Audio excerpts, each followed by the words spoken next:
और अब बात जरा सियासत की हो जाए, राहुल की सियासत। जी हाँ, राहुल की एक मुलाकात से विवादों का बवंडर खड़ा हो गया है। राहुल ने अपने वायनाड दौरे के दौरान पीएफआई कार्यकर्ता सिद्दीकी कप्पन के परिवार से मुलाकात की, जिसके बाद में विवाद शुरू हुआ। पीएफआई के जिस एजेंट पर यूपी में दंगे भड़काने की साजिश का आरोप है, जिस सिद्दीकी कप्पन पर अवैध तरीके से विदेशी फंडिंग जुटाने और हाथरस गैंगरेप मामले में अफवाह फैलाने का आरोप है, उसके परिवार से मिलने राहुल गांधी केरल के वायनाड पहुंचे। कप्पन के परिवार का दावा है कि मुलाकात के बाद राहुल गांधी ने उन्हें मदद का भरोसा दिया है। इधर पीएफआई एजेंट के परिवार से राहुल गांधी की मुलाकात के बाद राजनीतिक विवाद शुरू हो गया है। बीजेपी इस मामले को लेकर राहुल गांधी को घेरने में जुट गई है।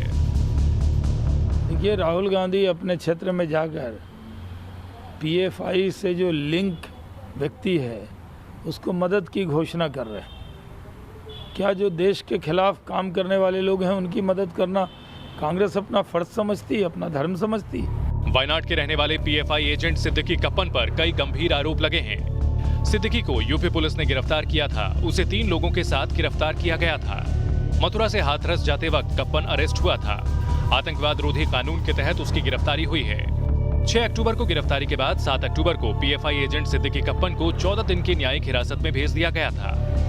राहुल गांधी से मुलाकात के पहले भी कप्पन के परिवार ने उनसे मदद मांगी थी। अब एक बार फिर परिवार ने राहुल गांधी से कप्पन की जल्द रिहाई में मदद की अपील की है। लेकिन इस मुलाकात के बाद बीजेपी हमलावर है। कांग्रेस से पीएफआई के कनेक्शन पर सवाल पूछ रही है। बीजेपी ने कांग्रेस से पूछा है कि दंगा भड़काने के आरोपी पर राहुल गांधी इतने मेहरबान क्यों हैं? Team news nation.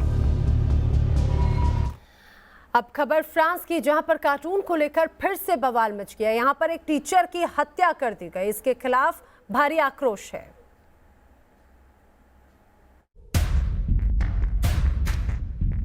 पेरिस में 5 साल पहले आतंकी हमले की तस्वीर और विरोध प्रदर्शन की ताजा तस्वीर में एक बात समान है। दोनों के हमले की वजह एक कार्टून था। पहली तस्वीर में पेरिस में बंदूकधारियों ने खून की नदियां बहा दी। दूसरी तस्वीर में लोग एक टीचर की हत्या के खिलाफ सड़क पर उतरे हैं।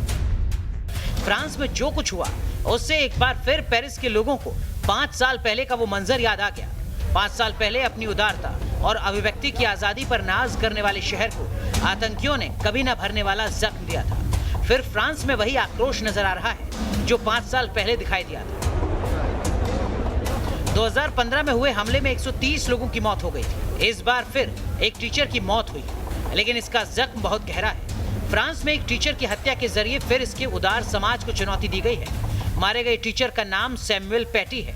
बड़ी बेरहमी से टीचर की हत्या की गई। फ्रांस के नागरिकों को खौफ का संदेश देने के लिए उनका सिर धड़ से अलग कर दिया गया। टीचर सैमुअल पैटी अभिव्यक्ति की आजादी के पैरोकार थे। सैमुअल पैटी ने विवादित कार्टून को छात्रों को दिखाया था। टीचर का हत्यारा एक चेचेन मूल का नागरिक है। पुलिस कार्रवाई में हत्या का आरोपी मारा जा चुका है। पुलिस ने मामले में 1 दर्जन से ज्यादा लोगों को गिरफ्तार किया है। विवादित कार्टून की वजह से 2015 में पेरिस हमला हुआ था। 2 महीने पहले ही पेरिस में चार्ली हेब्डो ऑफिस के बाहर कार्टून को लेकर 2 लोगों पर हमला हुआ। अब टीचर की हत्या की गई है। पूरे फ्रांस में इसको लेकर गुस्सा है। फ्रांस की संसद में टीचर को श्रद्धांजलि दी गई। Team news nation.